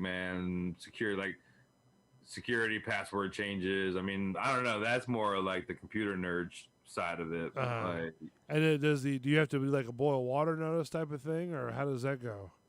no, I don't think there was enough. It was so quick that it was done. Oh, it was like, all done. Like it went up and back down before anything really happened. Oh, so you think they were testing it, or I mean, the hackers, were they testing it? No, just the guy that was monitoring actually fucking had his job on point and like caught it basically. What would be the worst case scenario? Like, what would like if this person put like a bunch of lime in the system?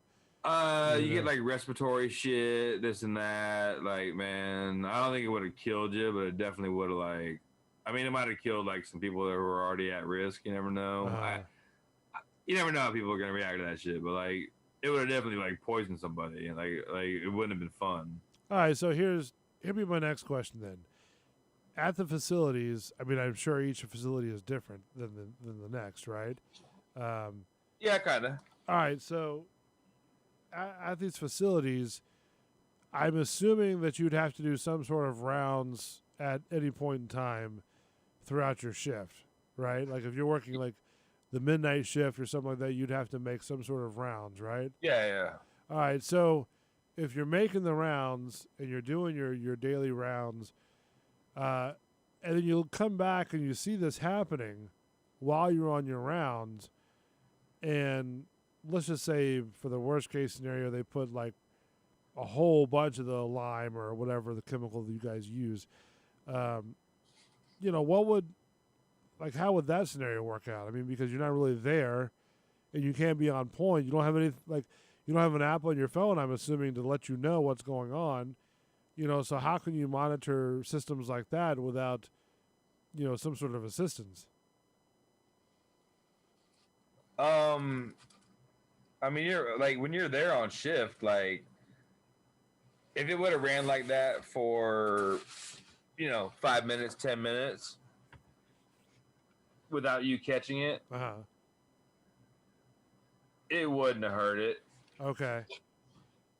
But like, I mean, if alarms are going off, don't you think that they would have some sort of alarm, like or light flashing or something like that, or an app?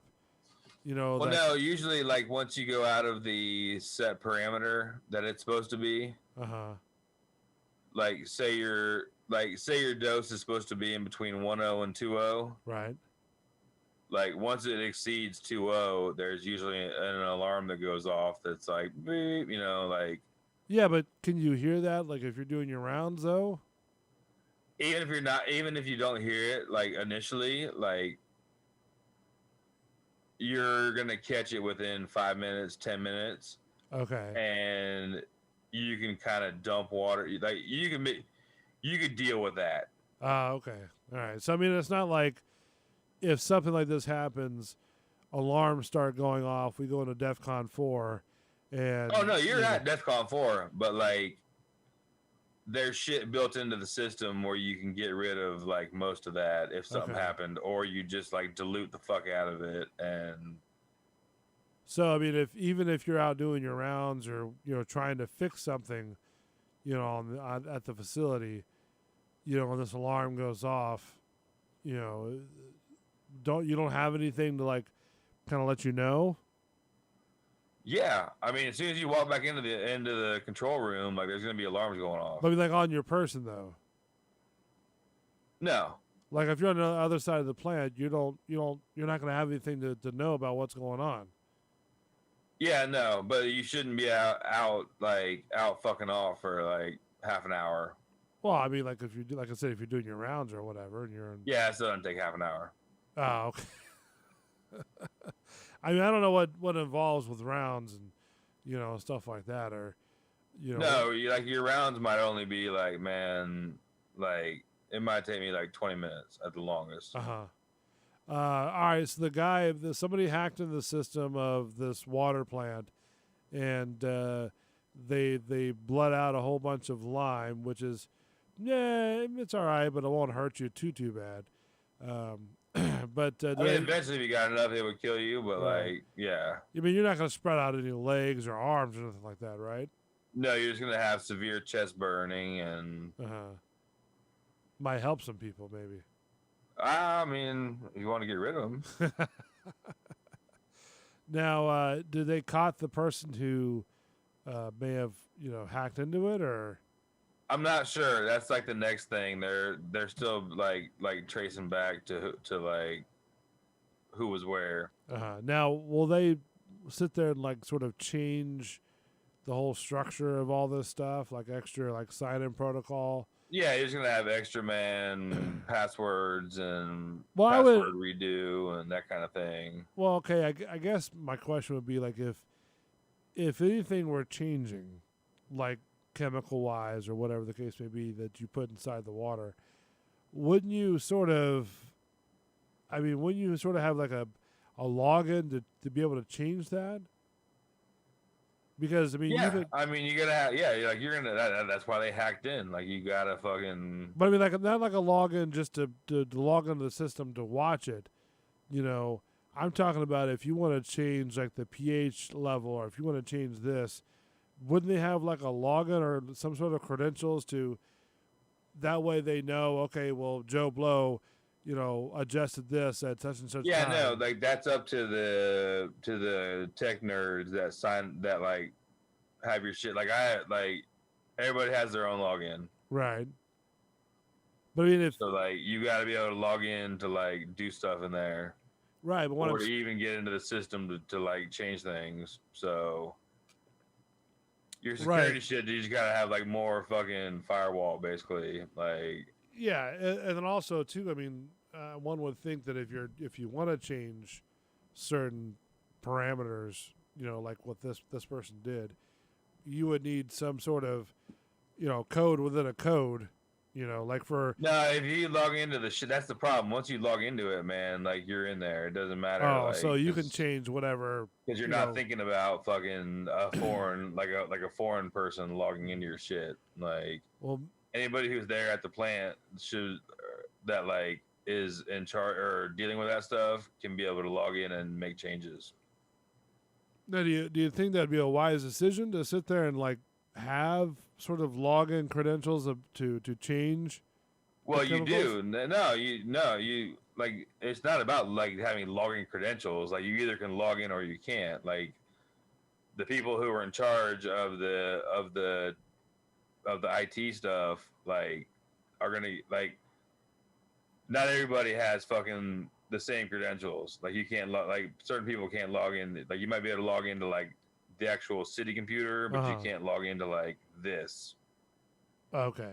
Well, I don't know, but what I'm saying is like okay. The programs to run like the plants are not in the city computer. It's its own like program basically. Right, but what I'm getting at is that you can log into the computer that you use at your office, right? So you pretty much have an open forum to change whatever you want to.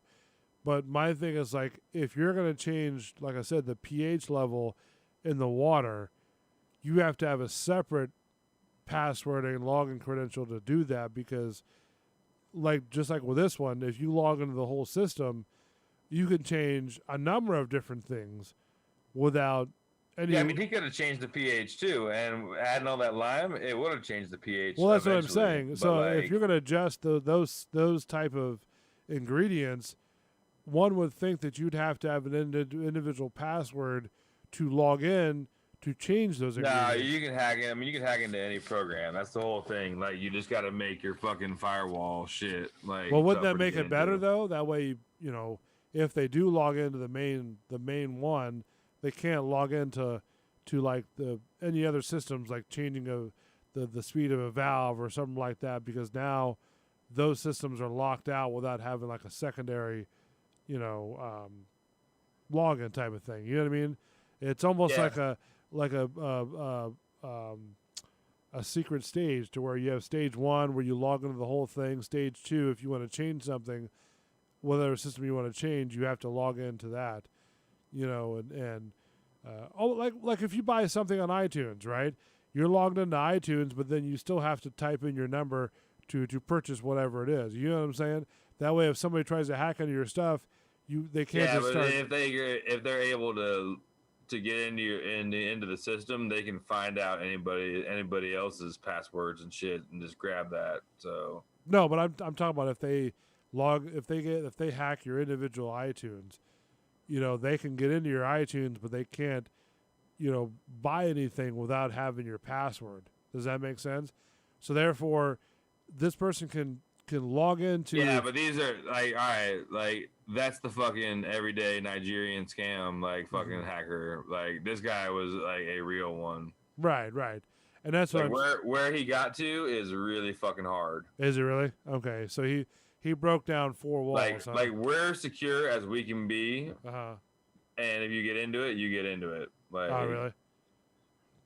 I don't know. I just thought there might be a secondary level of passwords. That way, if they do get in the first level, they can't change anything on the fly. They might be able to look at the system and look at the whole program, but they can't change anything, because it's already password locked out too. Yeah, no. I mean, that would make sense to me, to be honest with you, because then you could protect, certain vital systems. If I've got 2 or 3 layers that I have to go through to do that. Yeah, and I guarantee you, like their shit was probably more high tech than ours. Oh, really? Oh. Well, I mean, we're not gonna get into it, but like, we're getting it off air. Like we talk about it, but yeah, I'm surprised we got this far with it, but no, I understand what you're saying. I mean, I guess each facility is going to have a little bit more or less than what each one has, but I mean, it's just great, man. Yeah, dude, crazy shit. I've seen some of those setups, and I'm like, all that stuff is in real time, right? Like all the flow, the flow charts are in real time and everything. Yeah, I mean, when that guy made changes, like, man, you can watch that shit like change basically. Oh wow. So, well, I bet you that's got to be a nerve-wracking situation. You walk. Yeah, when you see, like I said, when you see something that is like say your AC set on fucking 78, and like all of a sudden you walk in, your shit's set on like 65. Like you're gonna know something happened. Oh, of course, you know what's gonna happen. Bob Papa's first said, "Hey boys, take it easy this week, and good luck tomorrow, there, Mark."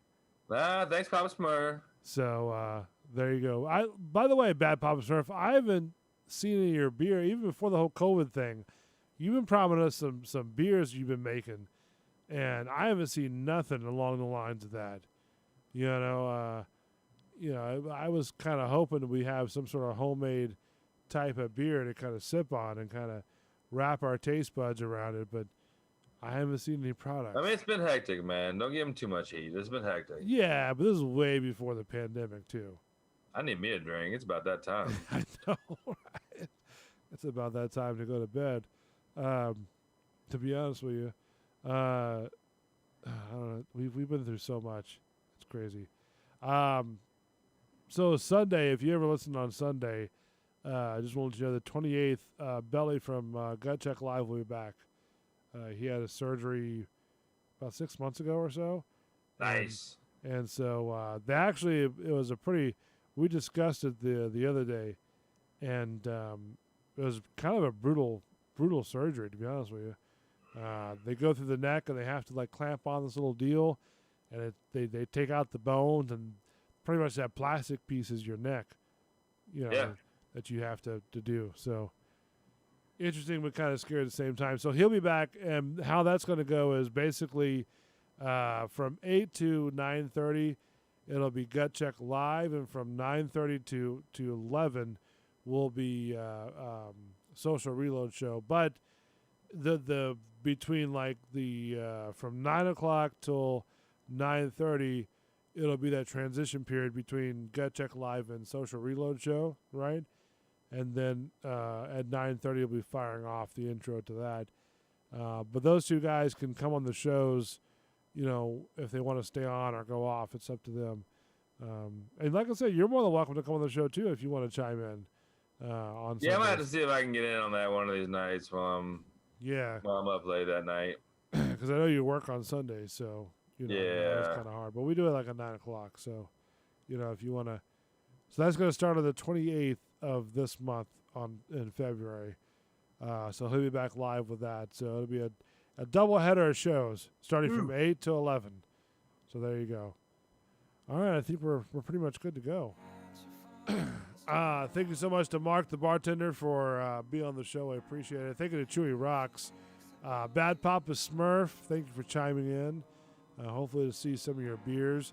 And hopefully you call into the show and have we can chit-chat with you.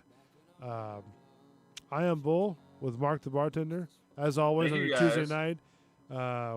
Next Tuesday we'll be doing some more stories, more drinking, and soon, hopefully soon, we'll be able to come back live in the studio and do our thing that we normally do, our Panda Bear Express, if you will. Yep. So thank you again, Mark, for coming on. I appreciate it. Yeah, bud. Have a good rest of the week, man. You too, man. We'll talk soon. All right. Yeah, bud. All right, we'll see you later. This is Bull and the Bartender Show, Bull's Radio Lounge. Just go to youtube.com and just search Bull's Radio Lounge for all your show needs. All right, that's it. We'll see you next Tuesday, 8 o'clock.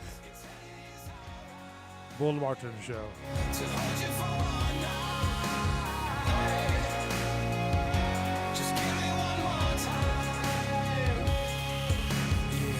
Mister, I don't need her. Now I think about her constantly.